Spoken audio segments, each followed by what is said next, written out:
तो जय हिंद दोस्तों, आज हम बात करने वाले हैं कि तारों का जन्म कैसे होता है, तारे कैसे बनते हैं, इनमें नाभिकीय संलयन किस तरीके से स्टार्ट होता है, इसके बारे में हम बात करते हैं। कैसे तारों से प्रकाश निकलता है, किस कारण निकलता है, नाभिकीय संलयन क्यों होता है, इसके बारे में बात करेंगे। तो चलिए दोस्तों, अगर हम बात करते हैं तारों का जन्म कैसे होता है, तो आप लोगों को पता होना चाहिए कि हमारे पृथ्वी की जो उत्पत्ति है ये बिग बैंग थ्योरी के हिसाब से मानी जाती है।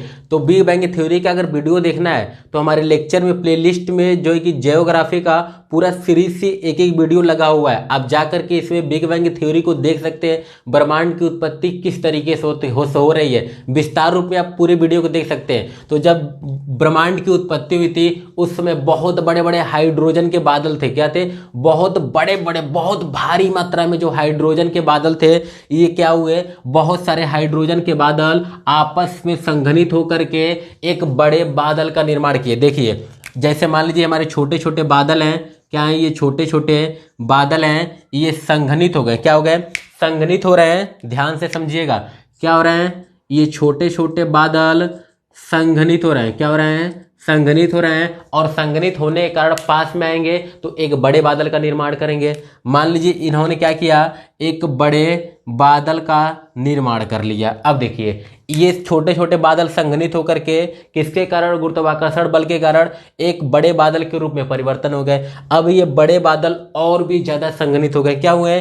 और भी ज्यादा संघनित हो गए। जब ये और भी ज्यादा संघनित हो गए तो ये क्या हो गया, हाइड्रोजन के बादल और भी पास आ गए। क्या हो गए? हाइड्रोजन के बादल और भी पास आ गए।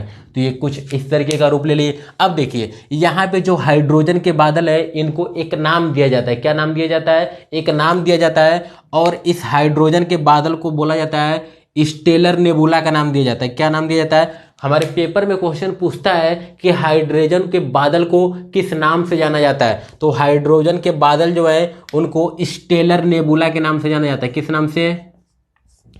यहां से हमारा एक महत्वपूर्ण क्वेश्चन बन रहा है, स्टेलर नेबुला के नाम से जाना जाता है। और आप लोग याद रखिएगा, जब हाइड्रोजन के बादल संघनित होकर एक बड़े बादल का रूप में जो है कि परिवर्तन हो जाते हैं तो उसका भी एक नाम दिया जाता है। उसका नाम है आदि तारा। क्या नाम है?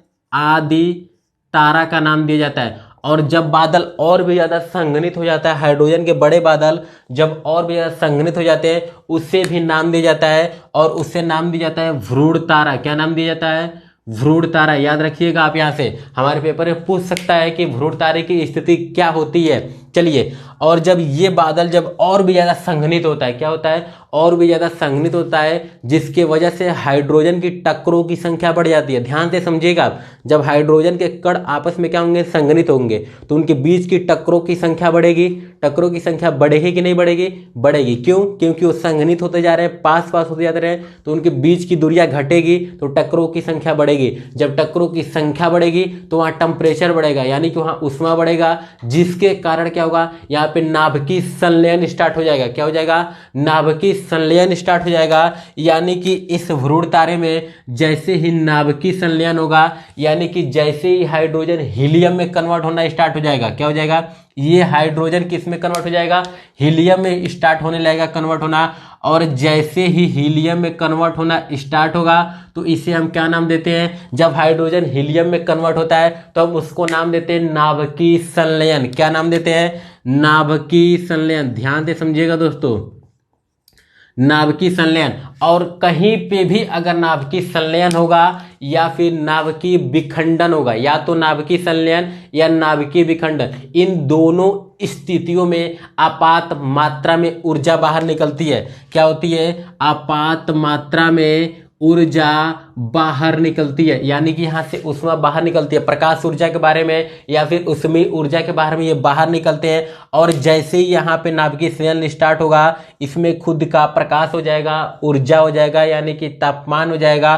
तो जैसे ही ये खुद का प्रकाश निकालेगा, ये एक पूर्ण तारे के रूप में बदल जाएगा। क्या हो जाएगा? पूर्ण तारे के रूप में बदल जाएगा, यानी कि इसका नाम हो जाएगा पूर्ण तारा। क्या नाम हो जाएगा? पूर्ण तारा हो जाएगा। और जो हमारा सूर्य है ये एक पूर्ण तारा है। क्या है?